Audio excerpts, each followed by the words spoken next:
Welcome to Door to Door Insider, where we take a deep dive into the mindset, the why, and the how of the industry's top entrepreneurs, leaders, recruiters, and salespeople. We are the Door to Door Nation. Here is your host, Lee Barber. Let's go. All right, gang, welcome to Door to Door Insider, Season 2, Episode 2. Today, we have Dustin Mansell from GoodLeap. Dustin's been married for 8 years, and he has 2 boys, Wyatt and Hudson. He started at Paramount Mortgage back in 2009, and then Paramount Equity Mortgage turned into Paramount Solar. So Dustin spent some of his early career building mortgage teams and then transitioned that into building solar teams for the solar division. Currently, Dustin holds a position of Senior Director of GoodLeap. Dustin, welcome to the show, man. Thank you, Lee. Good to be here, man. Finally. Yeah, it's awesome. I'm glad to have you here in person. We had the pleasure of having you kick off a really awesome correlation for the team here. So I got to hear some of the story, and I want to get into, a lot of the why for GoodLeap. I'm a huge fan of GoodLeap and some of the new products that you had, but I want to start with, Dustin. Like, how did Dustin get into the sales game? What was growing up like, and how did you get geared into sales just in general? Man. So I grew up in a small town called Lakeport, California. Okay. And no one really knows where Lakeport, California is. It's on the west side of a lake called Clear Lake. And it was small town, man. It was, just pastures and fields and all country. So dirt bikes and building forts and shooting guns and all that kind of stuff. High school graduating class was 100 people. Yeah. So grew up that way. Everybody was super tight knit. Sports we were decent at, but you don't know what you don't know when you travel outside your bubble. You're not as good as you think you are. But no, things were great, man. Small town living was a good way to grow up. So grew up that way. Always pretty avid in sports. I wrestled. I played baseball and I played football throughout school. Played baseball the longest. Ended up going to Ukiah, which is Northern California, to play baseball out there. Made my way to Sacramento after playing 2 years in Ukiah for them, and came this way. And once you realize you're not as good as you think you are, when you get to the bigger level, that's when you have that come to Jesus moment. It's like, okay, man, time to get a big boy job. What am I going to do when I grow up? Yeah, exactly. So came here. First sales gig was the president of my fraternity. I was in Delta Chi at Sacramento State University. Okay. He was a store manager at Sleep Train Mattress Center. It used to be a decent size mattress company over on the West Coast here. And now it's called Mattress Firm. But he got me into selling beds at Sleep Train, which back then when you're going through school and, you're trying to study. Yeah. There's things that kind of pull you away from studying. It's college. You start doing commission-based jobs and you start making a couple grand a month in commission, like you're living large. Yeah. So I got addicted to the commission, and there's no turning back from sales from that point forward. So I ended up selling beds for a little while I was in school. And then a gentleman from a mortgage company came in, and I ended up selling him a bed, and he sold me on why I needed to join the mortgage industry. Sell or be sold. So he sold me. I got sold. I guess I sold him a bed, but he sold me harder. So just out of curiosity, so what were you going to school for? Business management. So I graduated with a business management degree from Sacramento State University. That's awesome, man. So the guy from the mortgage company comes in. Where are you at? So in your college, did you do 4 years? Got a BA? Yeah. So where were you at in your college tenure? Were you a senior when this guy comes in from the mortgage company? I was a senior. I had literally just graduated. So just graduated. The shit out of you. The timing was perfect. Like he knew he'd been stalking me. Like, I don't know, but timing was right. It was like you've seen Wolf of Wall Street. It's like, you show me your paycheck and I'll come work for you. I'm gone. Like he showed me his paycheck. Like how cheesy is that? He showed me his paycheck. Legit? I'm like, all right, man, yeah, he did. and he had 15 grand from 1 month. And back then that was solid for mortgage. Yeah, 100%. Like, all right, I'm out. I'm going to go work for this dude. It's over. And was that with Paramount? Or was that with somebody else? No, that was another company. Back then, man, that was 2003 when I started with that company. Worked there for a few years. Started a brokerage and had my own thing for a while. And so let me get into that, because I'm always interested in I think what people sometimes lack is a little bit of foresight, and they treat things like it's a job rather than a career. So I am interested, because I'm always interested in trying to find out what are the differentiators in people, from the guy who just goes in and he's a mortgage broker for the next 20 years until he retires, as opposed to the guy who goes in and starts in mortgages and then starts teams. So what do those couple years look like in mortgages that you're seeing, that you're developing that extra sense in business and taking into that next step? What was happening in those first couple years? I'm the guy that I can't get complacent. Like I get, if I get complacent, I get bored. Mm-hmm. If I master something, I get bored. Mm-hmm. And mortgage was always, for me, it was really good money. It still is really good money. There's people that make good livings doing mortgage now. Absolutely. But it was a field where I didn't love it. I didn't love just being a loan officer and helping somebody buy a home or refinance their home. Yeah, it's rewarding. You help somebody do something. You could build a sustainable business model. You can make good money. You can retire doing that. But it wasn't something that I was super, super passionate about.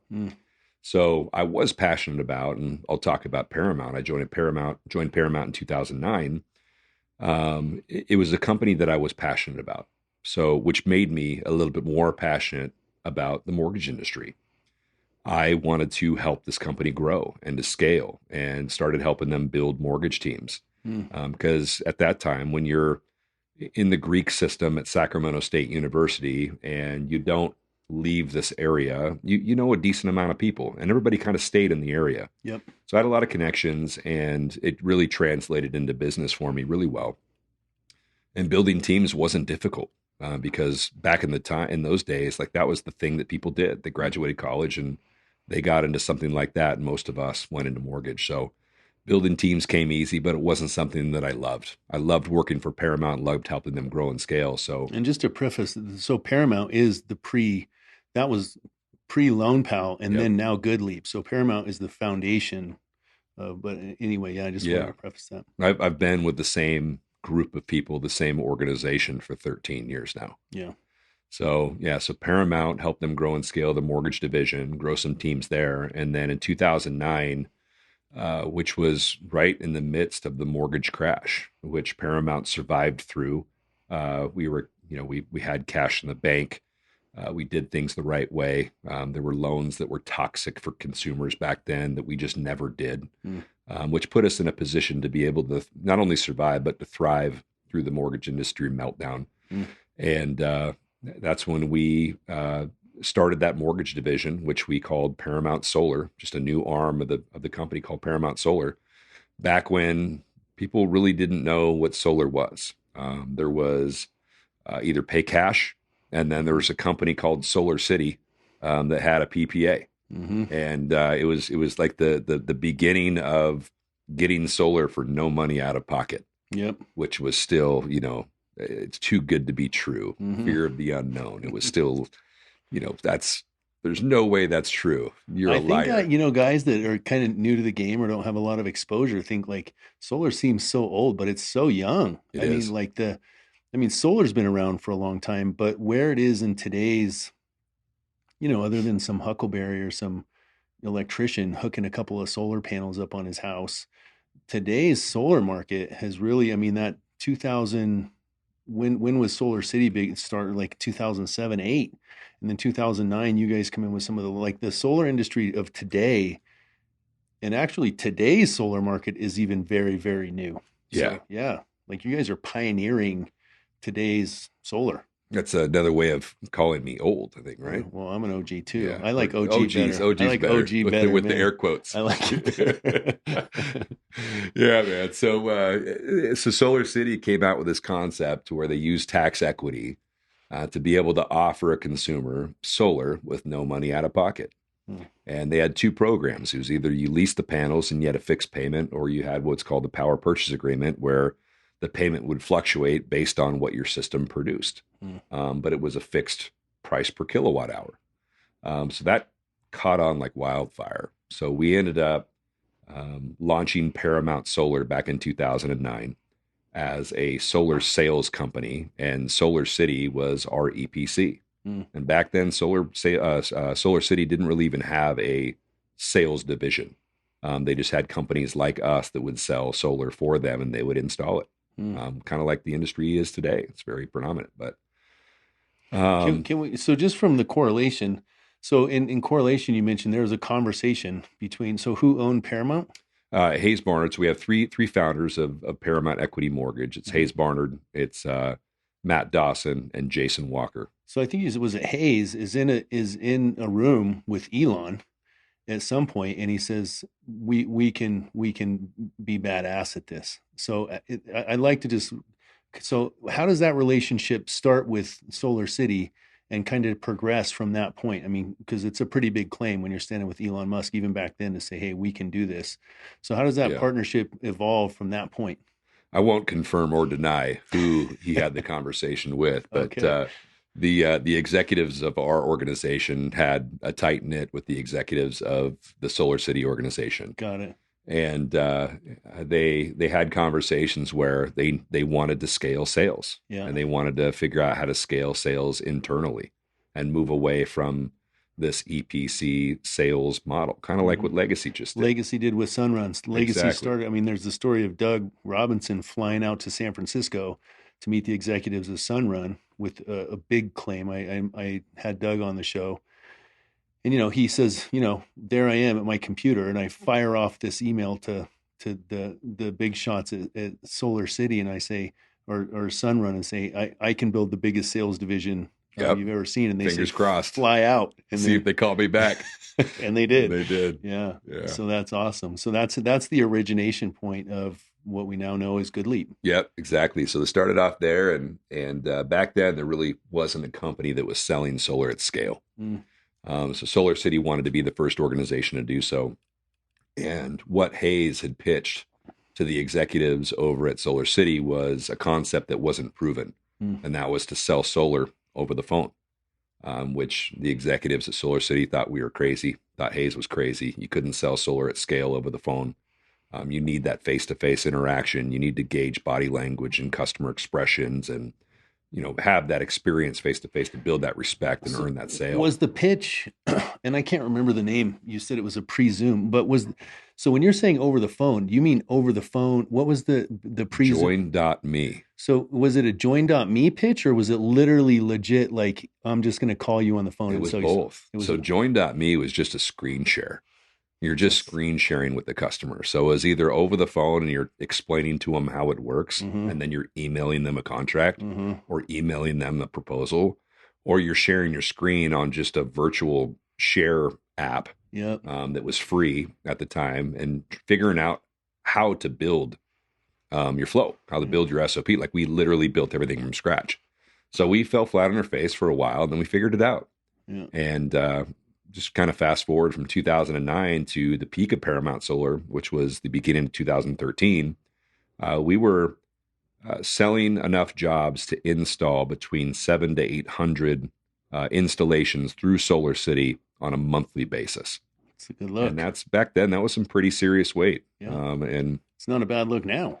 No, it's not. Not back, and especially back then, it was we were the first people to do it at scale at that size. And we were approached by Solar City again, and they said, "Hey, man, like, we can. You're competition now, so let's either bring you on as a part of us, or we have to figure out another method here." And long story short, Solar City purchased Paramount Solar, just the solar division, from us at the end of 2013 in September. And a handful of us went over to Solar City to help them build and scale that organization, ultimately for the merger or the sale with Tesla. So weird what they ended up doing. So just out of curiosity, like, during that initial portion, you're obviously there from the get-go. I can imagine. So listen, I have a brother-in-law in Northern California. So first of all, let me go back. When COVID hit, you did you were all over it. You were just trying to help people. So we did a Zoom with you back in the Arcadia days. We did a Zoom with you. You came on with our Arcadia team, and you were showing us how to do a Zoom presentation. And I remember it, man. You were legit. Like you were like, no, you pull up Google Maps and you're like, no, you swing around their house and you find where they're like, your presentation was on point. And I have a brother-in-law that does that now for an EPC up in Northern California. And I have to say that it is an art to be mastered as much as an in-home presentation or a door pitch. So when you guys are pioneering that, you obviously, because of your skill level, you are on the floor, like helping figure out how that works. How was that time for you in figuring out how to, because they're still magical to me. It's like a unicorn, like sell a deal on a Zoom. Like Yeah. it's not, I know it can be done. I just don't know how to do it. Yeah, it's when it's something you don't think about, and when you're face to face, it's really easy to determine what the engagement is like with the customer. Mm-hmm. Like the most important thing when you're over the phone is controlling the customer's engagement. Like how long can you keep their attention before they start dozing off or start thinking about something else? Mm-hmm. And that was the big thing is making sure that you have voice inflection. You go up, you go down. It's a roller coaster. You take them on a field trip is what we used to call it. Ups and downs. Yeah. And, your transitions, just like when you're at the kitchen table, you're in the home. Yeah. You have to have transitions over the phone from screen to screen, from topic to topic, Mm-hmm. and it has to flow. Yeah. And although it's kind of the same concept as in the phone in the home over the phone, it's a lot more difficult because you have to. It's only verbal. Yeah. And if you have a customer that's figured out Zoom and they have their camera working, like that's a unicorn. Yeah.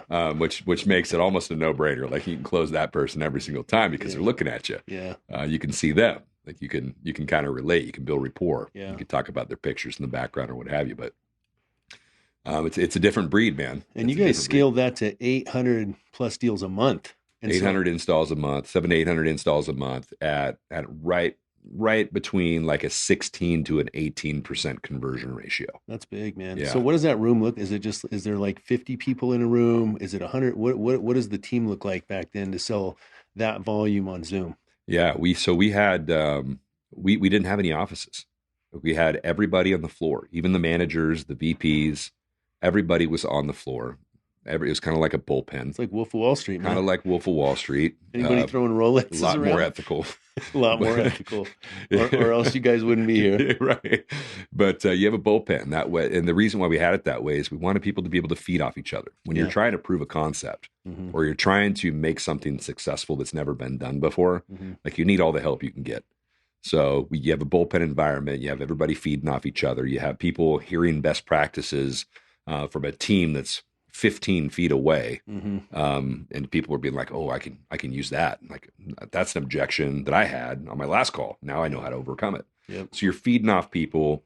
There's gongs ringing. There's, bells ringing. There's all sorts of stuff happening as people are selling deals, and it's just a better buzz. It's a better environment. Yeah. And to have your people, your leaders, your managers, your VPs, like all those folks walking on the floor with you, walking amongst you, like everybody's on the same level. Yeah. Everybody's working together for the same mission, the same goal. Yep, it just worked. I mean, I love that. It's a team environment. It's different, but very similar to what you see on highly successful teams. I mean, in our organization, it's the same thing. We're on the floor, we're out. And the great thing about legacy for me, and I talked to Ty Williams from Sunrun. People who run great orgs, there's a lot of creativity that flows within those organizations from the leaders down. And there's, that creative mindset and how do we solve problems? And, a problem is just something that needs a solution, and biting off more than you can chew. When you have that large team environment, it just breeds success, right? Because you see, confidence begets confidence. And, it's a lot easier to lose if you're just sitting at home by yourself in the spare bedroom trying to sell solar for 8 hours a day on a computer, as opposed to being in a bullpen or being on the floor in a sales room or a door team and going and getting out on doors. So I hear a lot of the same similarities, and it's just that creative juice, man. And what you guys built out there with 800 deals a month back then on Zoom, still, that to me sounds like That's phenomenal, man. And then Thank you. what Solar City does to take that off over the next couple years was crazy. So what does that transition look like? You go into Solar City, and there you are with them now, helping them build out their transition into it. Yeah, so we had a massive sales organization that we brought with, not a massive. I mean, we had probably a couple hundred people that we brought with us. Hayes takes over a chief revenue officer position at Solar City. Mm-hmm. So the first piece was, how's the transition going to be culturally? Mm-hmm. Like, you have all these people, you built this culture. You want to protect it with your life. 100%. Like, you know exactly what I'm talking about, exactly, right? Like, you guys have the same thing. 100%. So you have a publicly traded company now, and is it going to be corporate? Are we going to be able to protect it? Mm-hmm. But the shining light was Hayes, who is Mr. Culture. Like, he's the voice, he's the guy, taking over the chief revenue position. And he definitely kept the culture intact, and he changed the company culture for Solar City completely into what we had, which helped us be as successful as we were. Wow. So we bring over our call center. We build it 10 times what it was. So they had nothing. They had virtually no. They had an EPC very model. Small. They had a small internal sales organization in the Bay Area, and that was pretty much it. And we helped with the transition to build it to what it was. Man, so the their birth field of great sales things. team, their door-to-door network. Yep. Brought on some folks from Vivint, brought on a lot of people from other organizations, and some organically grown within Solar City that are massive names in the space today. Yeah. So built that to the company that it was. I think at the peak we had a little over 5,000 salespeople nationwide. It's a good look. Yeah. It's a good decent size organization. So Hayes was a CRO. Matt Dawson was one of the executives in the business as well. Paul Steffen, who is he's a C-level executive at Good Leap. He ran all of sales for all of Solar City. I ran sales training and leadership development for the inside sales facilities nationwide. Did leadership training in Las Vegas here. So when people got promoted from within the organization to a manager or a director or a VP, or brought in from an outside organization and brought in for leadership, they'd have to go to Las Vegas for 5 days, classroom setting training, where we would teach them culture and performance management, crucial conversations, and scaling, and like everything you could think of. So I've heard you say culture a few times. It's funny because I just had Damon Price on, and I read, he was at Vivint, and he did a lot of he had a few jobs at Vivint, but when I met him, he was a creative designer. So he wrote this piece on culture, and the essence of it. I don't want to butcher it, but it was like, it's not the hat or the shirt, right? It's the success and wins of the people and the environment that they create within that. So, I mean, you're creating culture and teaching culture to guys. What did that mean to you? What was that like back then for you guys? It's just bridging the gap. Anytime you see conflict or friction, that was the first place that I would start. So the larger you get in an organization, the more friction there becomes. And when you have different divisions of your organization, like you have a field sales team, and you have a door-to-door team, and then you have an inside sales team, someone's going to be stepping on each other's toes at all times. You're 100%. going to have channel conflicts. You're going to have people that sell the same customer. You're going to have all these situations where you're going to have to figure out how to reduce or remove the friction. Yep. So creating that culture within the leadership core that bleeds down to the salespeople, so everybody works in unison, so there's no issues there. Yeah. And in my opinion, the most important piece was sales to operations. Like, it's always an us versus them in almost every single organization Still you today. go to. Like, one gets blamed for the other, and one always has a stigma of the other, and vice versa. One always thinks they're more important. It's chicken and the egg, though. Yeah. I agree with you 100%. And it's in most cases, it's just ignorance. It's not, you don't know completely what happens within that side of the organization. So a big piece was making sure that, when we had operations trainings, I would come in and I would speak and help educate the operations folks on sales. Like, we're people just like them. And this is how sales works. And this is why we want to make sure that we have open lines of communication. And it helped. It definitely reduced the friction. I wouldn't say it removed it, but it helped maintain it to where you get enough people in high enough positions that trickles down. Anytime you have a message that flows from the top down, things always help. So that's where we started, was making sure that we removed the divisional friction. I love that. So, and then how long are you with City building out their platform? Man, so we started with Solar City at the end of 2013, and then, sheesh, I feel like I'm 80 years old You're right showing now. that It OG feels right like now. so. Solar City transitioned to Tesla. When was it? 2017. 2017. So Paul and Hayes, like everybody's earnouts ended right when that transition happened. Myself and CK and a handful of others stayed on with Tesla Mm-hmm. to help with the transition, to make sure the training material was sufficient to help folks cross sell. Mm-hmm. So if you're in the auto side of Tesla, you now know how to sell a battery with your car, and then solar with your car, solar battery with your car. So you have a whole home solution. Mm-hmm. So we made sure all that was buttoned up. And once it was, then we left. And we came back over to Paramount Equity Mortgage. We sold our solar division to Solar City, still had the mortgage company intact. And that's when we all got in a room and it's like, okay, guys, now what?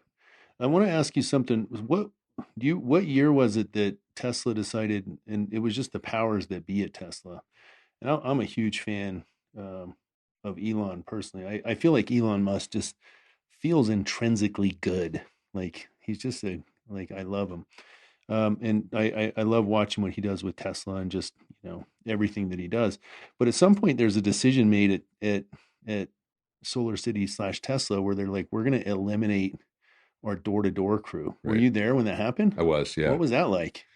I mean, it's definitely interesting. Because what that did, from what I know about the industry, is it kind of just exploded out a lot of really high quality talent into other companies that were running door-to-door divisions. And in my experience, and this is why I just want to get your perspective, we've all tried, there's a million ways to market solar, and the cost per acquisition is the cost per acquisition, whether it's, like Doug or, old school Todd Peterson, they don't care if they're paying XYZ to get a deal.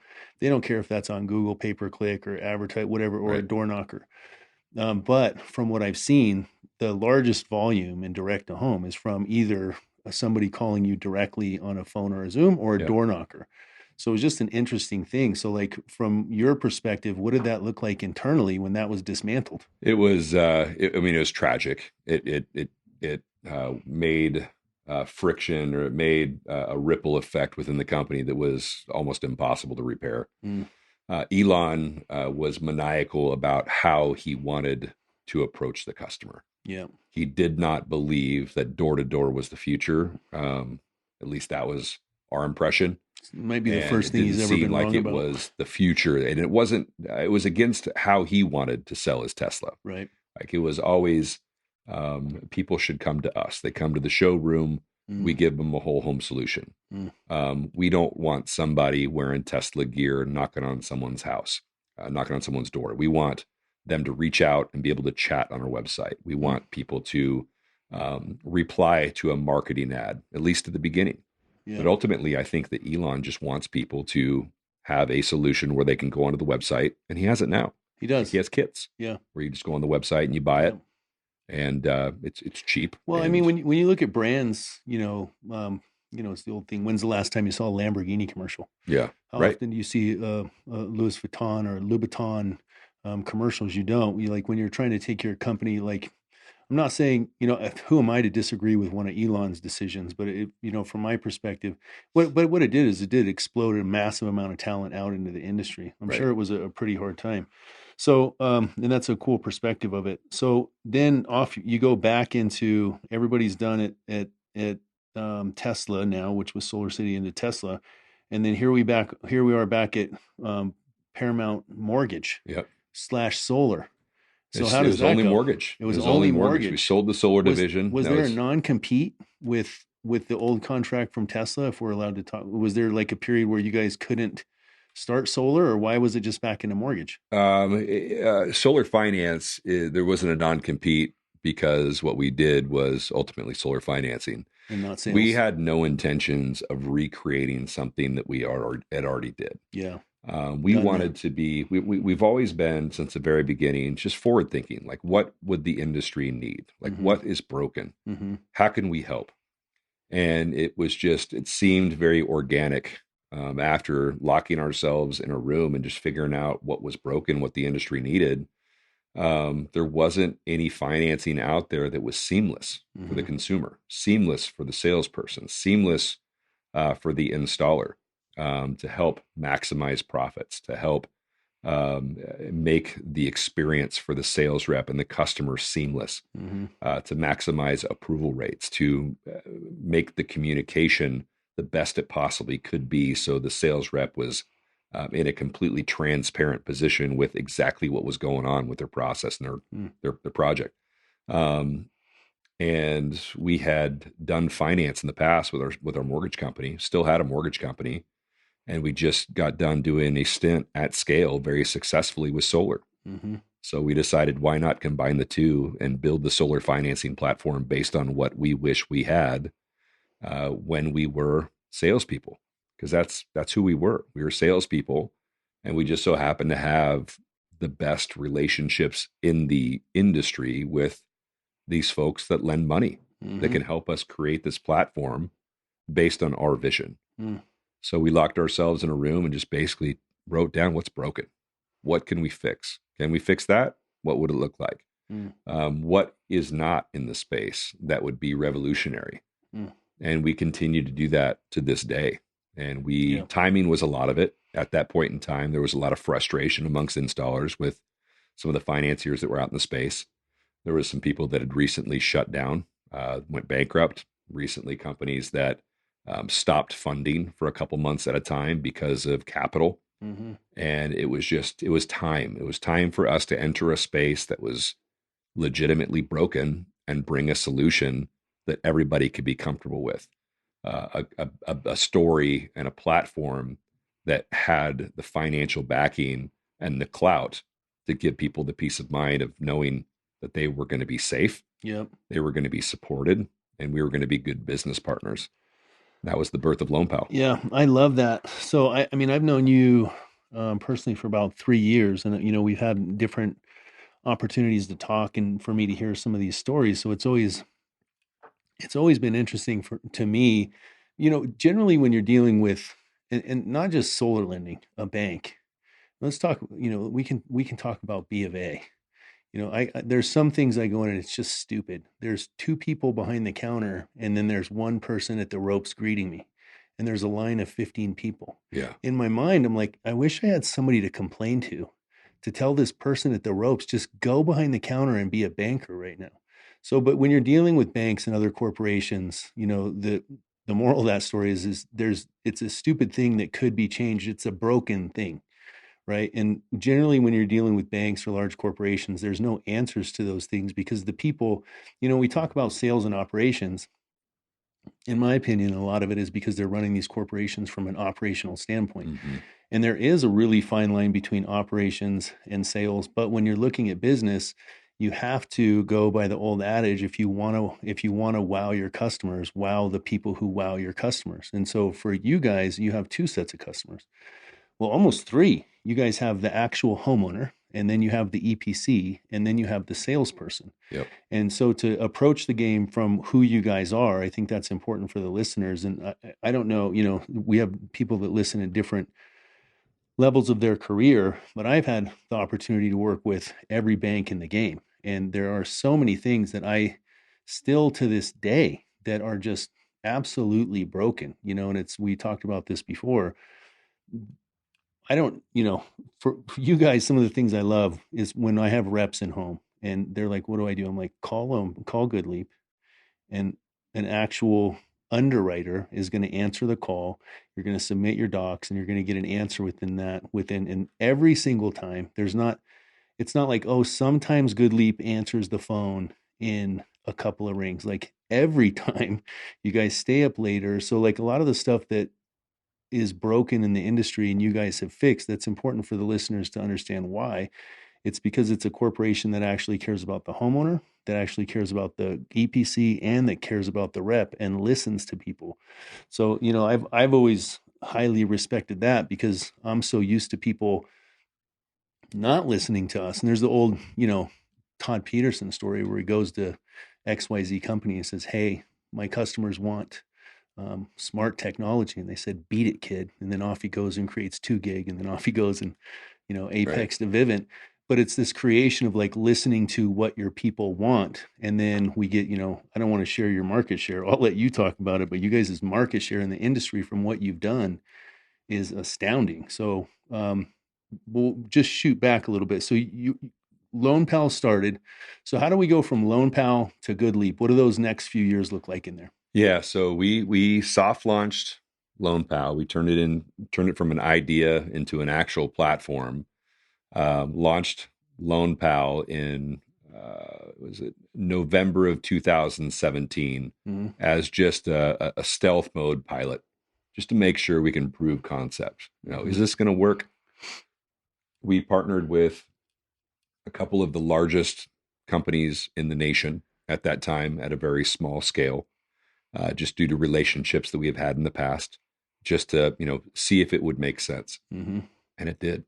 Remember pushing fund on the very first job that we had. We still have a picture hung in Matt Dawson's area of us pushing fund and standing next to the whiteboard that we had, that we tracked the partners. Like it was crazy. Like the first dollar bill picture. Right. 100%. Yeah. So we went from there to actually launching the platform in February of 2018.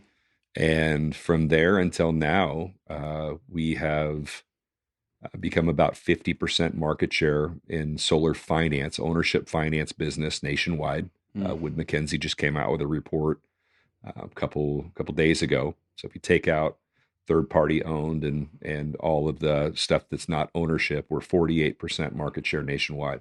Total of all the market share of all the market share for solar ownership financing. Man. So, and it's because we listen. It's because we're salespeople. It's because of our company structure and the way that we set up our organization and the timing and our knowledge and know-how just of years of banking the right way as salespeople.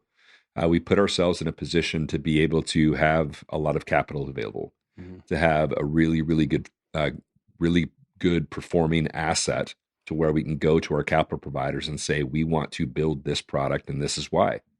And they will say yes, 10 times out of 10. And be able to give you the highest approval rate and be able to build the platform specifically the way that we wanted it when we were salespeople, to help salespeople win. You touched on it. We have 3 clients. We really do. We have the installer, we have the sales professional, and we have the consumer. The consumer, it's our job to protect the consumer and to give them something that's going to financially make sense. The installer, like our job is to help them with cash flow, to help give them peace of mind if they have a bank that they can trust with all of their financing, and we'll always be forward thinking. We'll always be providing them product and innovating and give them that platform to know that this is an area of your business that you do not need to worry about. And then the sales rep is, you guys, salespeople are the ones that dictate almost everything. If you're not in a vertically integrated model, salespeople dictate everything. You have a choice of who you use, and we want you to use us because we want it to be frictionless. We want it to be easy. We want you guys to sell the most amount of business. We want you to make the most amount of money. We want you to deploy the most amount of solar, because we're all here for the same goal, and that's to save the world and climate change and all that good stuff. So isn't it? It's an interesting place to start, and I think it's, I come from a down chain, and everybody that I know and love in my industry leads through servitude. But when you start from a place of, I want you to want to work with me, it's a different paradigm. It's a different starting point, as opposed to operationally, what do I need to do to make this function? If you start from, I want you to work for me, and then from there, I can build out what needs to happen and what are the problems and what are the solutions to those things. But that paradigm of like, I think it gets lost a lot, not just in banking, but just in business. I mean, you see, restaurants or anywhere. I want you to come and eat at my restaurant. I want you to shop at my store. I want you to enjoy your experience with me. So my people, I have to get up and serve them. I have to make them want to work here. So I have to make them better. It's my job to get up and serve. And when you start from that paradigm, people are attracted to you. They are attracted to what you're doing, because it's that solution based, like, hey, I'm here to help make things better and easier for you, so you naturally become the most attractive option in the room. And I've had a lot of experience with banking, man, in every space, mortgage, personal lending, boats, or this or that, or you guys actually did my solar and I refinanced with you. So, Nice. yeah, but I've had, every experience in lending that anybody could think of. And in general, it's a pain in the ass. Yep. And it just is. And it sucks. And with you guys, and I'm not just saying this because you're here. I mean, my solar lending was easy. My refinance was easy. Having reps in home is easy. So you guys really like walk the walk. And that's what's always impressed me. And that's what's always, and you're an amazing human, and I love being around you and hanging around with you. But what you add on the back end with, just the servitude, the whole operation works like this. I love it, man. Thanks, So, Ben. I yeah, appreciate that. It's in, I think the poison pill that people swallow is no matter what you do, people start selling with their own wallet. Mm-hmm. When it comes to salespeople, they will position the product that's easiest to sell. Like that's the thing that they always go to, regardless of if it's best for the customer or not, and breaking them away from that. Yeah. The installer, same thing. The sales company, the same thing. The bank, same thing. You think that because you think a certain way, whether it's your board of directors or your leadership, that is the way that we want to build this organization, or that we want to teach people to sell, or the product that we want to sell. And getting out of that mindset is very, very difficult for people to do, especially at scale. Yep. So when you start off with that mindset before you build something, it's really easy to maintain that. And that's what we have always done with everything that we've ever touched. And it's just thinking like salespeople. Yeah. Not us thinking what we want, thinking and talking and listening to the actual salespeople, customers. Yeah, the customers. All three of the customers. Yeah, 100%. That's dope, man. I love it. And I love being a part of it and working with you guys. So Thank you. How long ago did we go from Loan Pal, and you guys came to Legends at Legacy, and who was it that presented there? Because you weren't by yourself, but somebody else came up. It was myself and it's Paul Steffen. And is Paul the one that did the presentation up Yep. there? It was pretty dope, but he told the story of like the new branding, which Yep. had some pretty significant meaning. So how long, what was it that brought you guys from the loan? And so I still glitch out. Like I'm like, no, call Loan Pal. I mean, Good Leap. So I still do the same thing. like you glitch out. It will forever be Loan Pal. It's hard. But yeah, so it was about a year ago now, a little over a year ago, we transitioned from Loan Pal to Good Leap.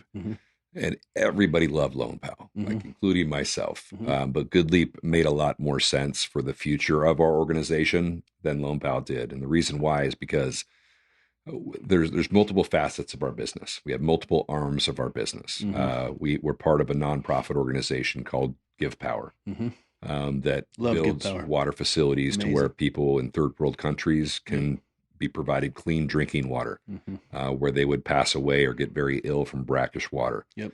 We would put microgrids, still do put microgrids in schools and in villages where people have lived without power their entire life. Yeah. So things like that have nothing to do with loans. We have a learning management platform called Next IQ that teaches people how to sell in every type of home improvement, from solar to roofing to HVAC, all the components of each, how to, become an installer, like every single thing. It's business in a box for a salesperson, for a sales company, for a installer, for whoever it is. Has nothing to do with loan.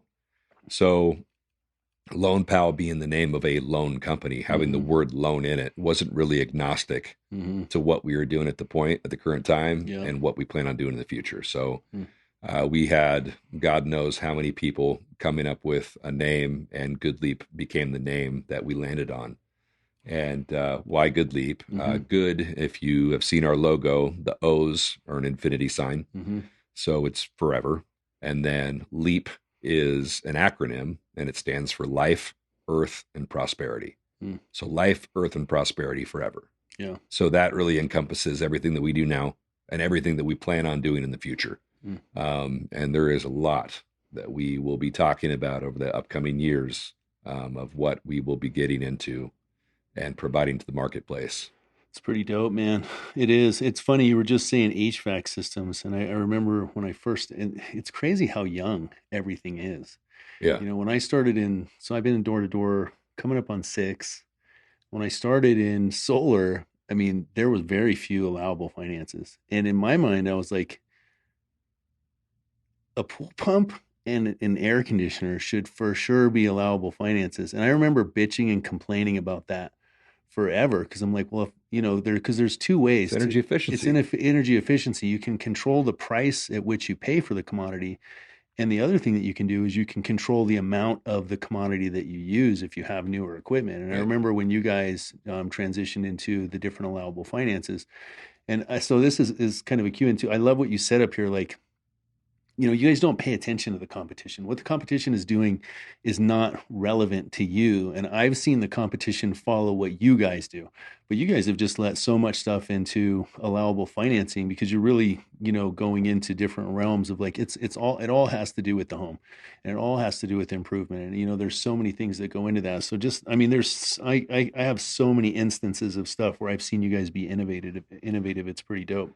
It's always driven by something too. Like we've always wanted to get into HVAC and provide another solution for our customers, you guys, and the consumer. But it really the transition or moving to adding those products really increased and shrunk in timeline when COVID hit and supply chain and like all this other stuff. When it became really hard to get modules and people had to start thinking about potentially having different revenue streams. Mm-hmm. And what better than a home efficiency product that doesn't need a permit, that you can install a number of them a day. Like, why not do? I mean, you have a roofing company. It's kind of the same thing, a little bit more to the roof, but why not give our contractors, our sales reps, the consumer, the ability to position another product to the customer that's going to help their financial situation, their electricity consumption, to one, like have another reason to go back to your consumer, and keep that customer for life. Options. Right. And one for the consumer that gives them something that's going to further decrease their footprint, further lower their electricity bills. 100%. But one, like help our contractors in a position where cash flow is king. It is, but when you look at it, it is, with the roofing, company and the different stuff that we do, I get a different perspective than some guys, but it's also a huge benefit. When I put myself back at the kitchen table, how many people have I sat in front of? And we're dealing with, I'll knock anywhere, but you're dealing with people in completely different economic, standpoints of life. I've done roofs for people that were rolled into a solar loan that had water coming into their house because they couldn't afford a roof without the solar. And so it's the same thing with air conditioners. I can't tell you how many, in the last year and a half, 2 years since you guys approved it, that we've done and rolled an air conditioner in there for people who have a 25 or 30-year-old air conditioner that's just sucking power, and you can take their solar down 8 or 10% because they're not going to be using that much power on the air conditioner that they couldn't have otherwise afforded, because they're getting these home loans, like a second mortgage or something. It just doesn't ever happen. So it's really open options for both parties. It's been pretty innovative, man. Yeah, imagine getting a second mortgage for an HVAC system that becomes another lien on your home. It's crazy. And if you don't make your mortgage payment on just your HVAC system, they can come take your home. Yeah.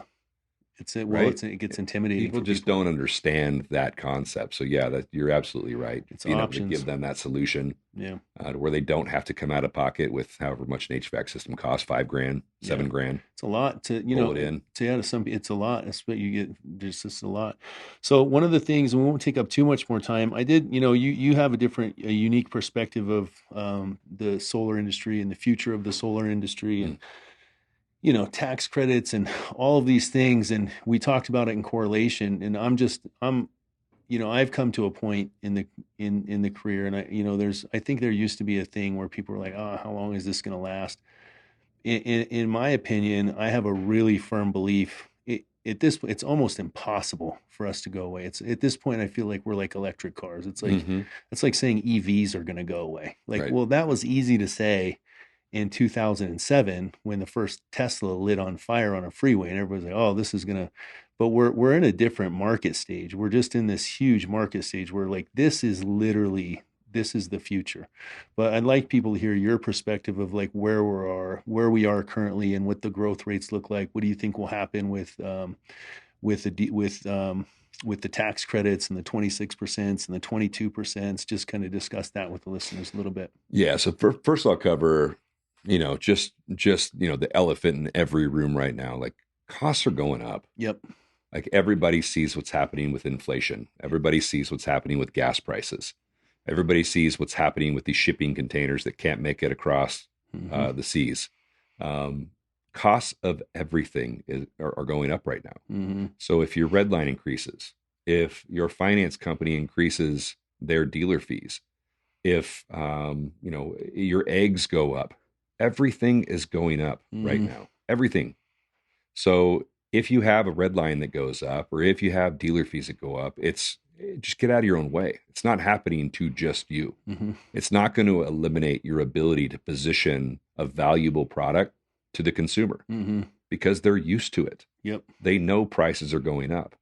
Look at mortgage rates. Mortgage rates right now are 6.25% It's for crazy. a 30-year fixed. Yeah, it's crazy. And 4 months ago, they were sub 3%. Yeah, I got a 3 on my house. 4 Same, months ago. 2.75 or 2.9, something crazy like that. You got that good credit, man. No, I just know somebody, but yeah, things are going up. So get out of your own way, man. It doesn't matter. It happens in cycles. It's happened throughout the history of finance and the history of products. Just get out of your own way.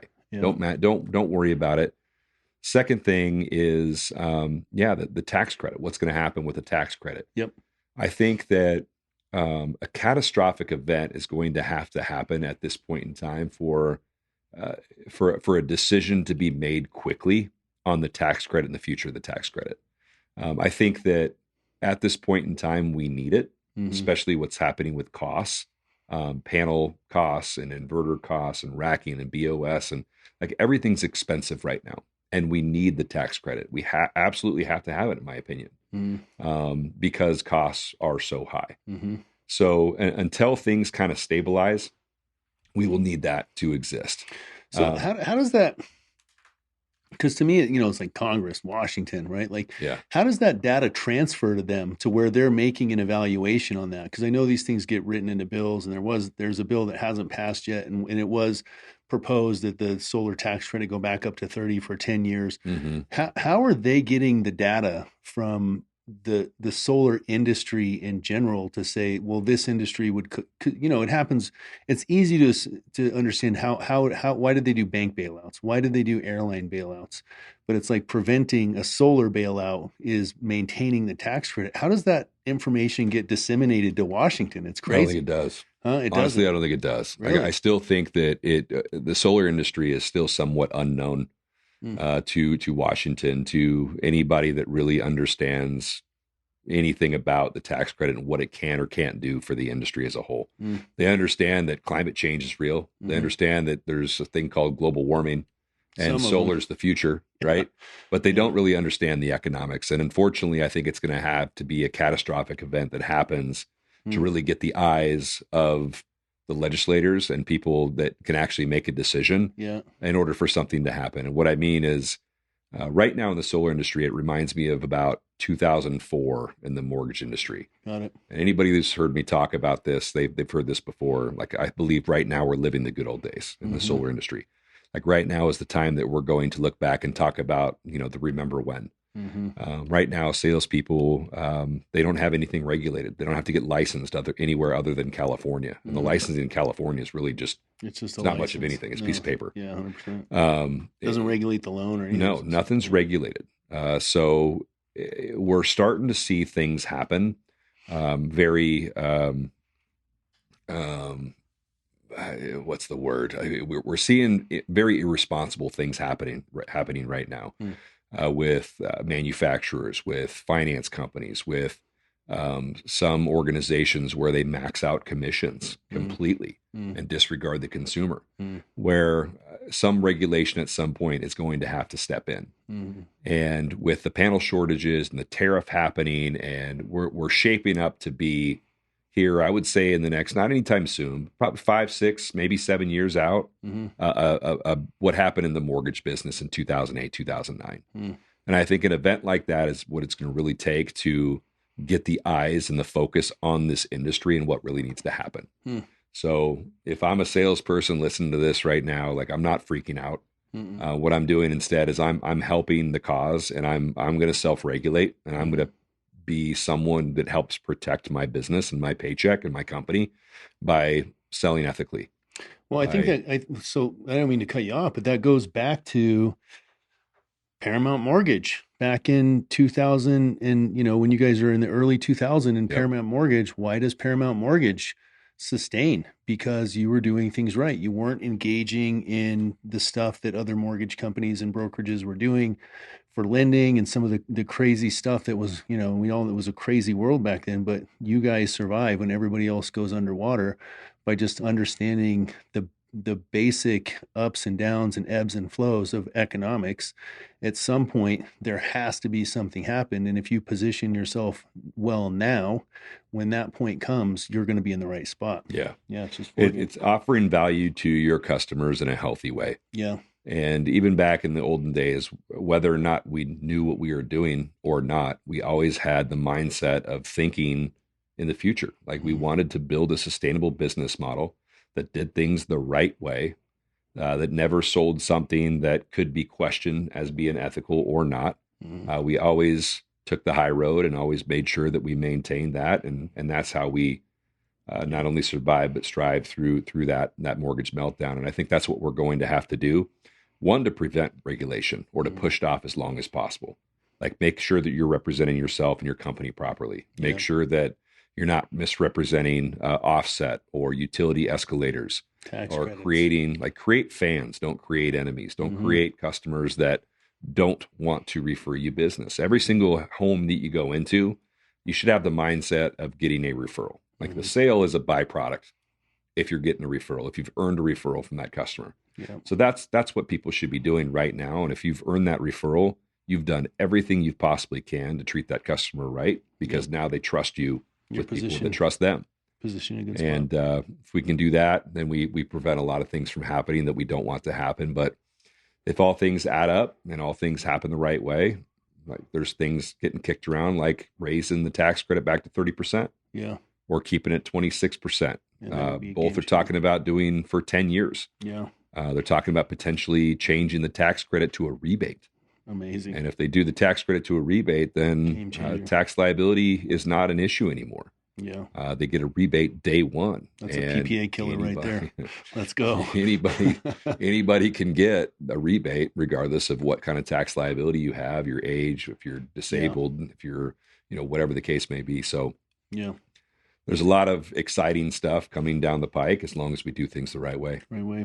So I know you guys talked about a bunch of, and I don't know, what you've announced publicly, but you guys have come out with some, just the options that you guys have, man, on the lending. The FlexPay was super dope when that came out. And that just, what I love about, the FlexPay is it really added an option for people where not only do they have a lower payment for the first 18 months, or I think it's 30, I always use the 18 months, but that loan, if you pay $2,000 or more at one time during a year, it brings down the actual principal and the payment for the life of the loan, right? So that loan was a game changer for me in the sales, because you do come into people who are making, $30,000 or $40,000 combined income, and they have a lower tax credit available per year, and they have a couple kids. They have, a $6,000 tax credit, and there's only, $1,200 that they can collect in a year. But each year they can pay that. So it added that option. And now you guys, I don't know if you want to talk about any of the new products that you guys put me on the spot now. I kind of have to. You guys got some dope stuff coming out. FlexPay was something that we brought to market because of exactly what you just said. There's situations where a customer cannot claim the full value of the tax credit in 1 year. And once that loan reamortizes, there's nothing they can do about it. They literally were stuck with that payment until they paid it off. So FlexPay brought a product to the market where the customer had the lowest payment possible, covered all the interest, no balloons, no nothing, no prepayment penalty. And not only did they have the lowest payment possible, we gave them the ability to have a ream pushed out. So you had 18 months, you had 3 years, or you had 5 years. So it gives that customer the flexibility of, one, having that payment lower for longer, but two, being able to claim that full value of the tax credit, whether it's, 2, 3, or 5 years, or sell the home before the ream even happens, right? Yep. And then on top of that, you mentioned that all of our products have the ability to, a customer can come back at the 12-month anniversary of the first ream for the life of the loan. Every 12 months, boom, boom, boom, and put a minimum of $2,500 towards a loan and ream again and ream again. I wish I could do that with my house. Man, same. Oh, right? Car. Oh my God. So it gives the customer full control and full flexibility, literally to dictate how much they want to pay and how long they want to pay it for. Yeah. So once we introduce FlexPay, we now have a couple products that we're going to be rolling out over the next couple of weeks. Within June, these products will be available to a handful of our partners. One will be we will be rolling out the opposite of FlexPay. It's called FastPay. FastPay is principal only, no interest. Interest is forgiven for the first period, and it's going to be principal only in the same three ream periods as we have for FlexPay. So principal only for an 18-month period, 36-month period, or 60-month period for that customer. If anybody that's listening knows anything about loans, that's strong. For 7 years, you're paying pretty much all interest anyways. Yeah, just look at your mortgage. Yep. Those first 3 to 7 years, it's that principle's not moving, man. Yeah. So if anybody was getting ready to sell a FlexPay and they looked at the ream payment on a 36 or a 60-month payment, because you're paying only interest for that first period, that ream payment sometimes looks a little bit scary, which would deter people from selling it. Now you're going to be looking at the FastPay when it's principal only at the 3-year or the 5-year ream. And because you're paying only principal for that period, you're paying down the principal balance. So when it reams in 3 years or 5 years, instead of being more, it's going to be less. Yeah. It's going to be on average the same or less than a standard loan of the same interest rate. This is like, it's almost like unicorn stuff. It's like, you wish, I've been in homes where I was trying to, I was explaining the FlexPay, and they're like, no, it can't be. And I'm like, no, this is how, like, people, no, seriously. Because I'm like, no, seriously, it's like it's, like, so you guys negotiated some stuff with the credit bureau, so you don't report it, just the reporting, and just trying to get somebody to believe that it's not going to hit their credit. It actually says it in writing right here. They won't believe it. Yeah. They're like, no, it's too good to be true. Like some of the stuff that you guys talk about, but you think about, like, in your mind, you're like, well, I wish this is how, it'd be amazing if this is just how loans work. If I could get my house on a 3-year principal only payment, like, if you understand economics, it's powerful. Right. It's money, man. Yeah. Right. So we have those rolling in the next couple of weeks. And then we have a true no-no that's going to be rolling out. We'll be having that in the 20 and the 25-year term. There's going to be like 6 or 7 interest rates available on both of those products. Even a no dealer fee option on both those products with the 12-month no-no. And it's going to be a true 20 or 25-year, 12-month no interest, no payment loan. So the difference between ours and anybody else that plans on rolling it out is, we have a relationship with a couple capital providers that allow us to make them true 20-year loans or true 25-year loans. So after that 12-month no interest, no payment period, it becomes a 19-year loan. Yep. Or a 24-year loan. It's not a 26 and no. a 21. And then lastly, folks, because of supply chain issues and HOAs and utility companies not staffing up for the demand of solar, we're starting to see more and more the delay between installation and PTO for customers. And sometimes customers will have a payment due before that system is PTO, before they can fully get the value of that solar system, before they can turn it on. Yep. And a lot of salespeople or companies will be paying for that payment for the customer until they're activated, A good company, which is 100%. a good company. Yeah. So we see that, and we listen. So what we have negotiated with our capital providers is when we roll out these programs, we're also going to roll out a new time frame. So instead of 60 days from the time the loan installs or funds to the time the customer has a first payment due, we're going to change it to 90. Man, that's so the so customer dope. will have 3 months from installation to PTO, or funding to PTO, without having a payment. So that's going to help the installer. It's going to help the salesperson. It's going to help the customer, especially with delayed timelines. And we want to make sure that we're coming to market with solutions that make the most sense, that ultimately give everybody the chance to win. Yeah, I mean, it's just super innovative. I mean, this is how you get 50% market share nationwide, is because it's super innovative. And, the cool thing, we talked before, the podcast, the thing with solar is there's really just a few categories in solar. There's the lending part, right? And then there's the real estate part, and then there's the tax part. The lending part sometimes can be the hardest thing for somebody to get their head around, because of the way that some of the solar loans are. People are just not used to it. The creativity that you guys have had within the lending to make it comfortable, right? It has to be comfortable for the customer. There has to be options for the customer. And you guys' paradigm of, hey, we need to make this good for all of our customers, for the homeowner, for the rep, and for the EPC. It's because you can't fit everybody in the same category, right? And so I love the no dealer fee loan. It's got a 7.99, but there's no dealer fee. And so, but also it's a no. So it's a no payment for 12 months. And so what we talk about, and I've been in this situation, it's like the guy, I'm going to pay cash, and, where, and I'll always ask him, okay, so do you have $40,000 right now?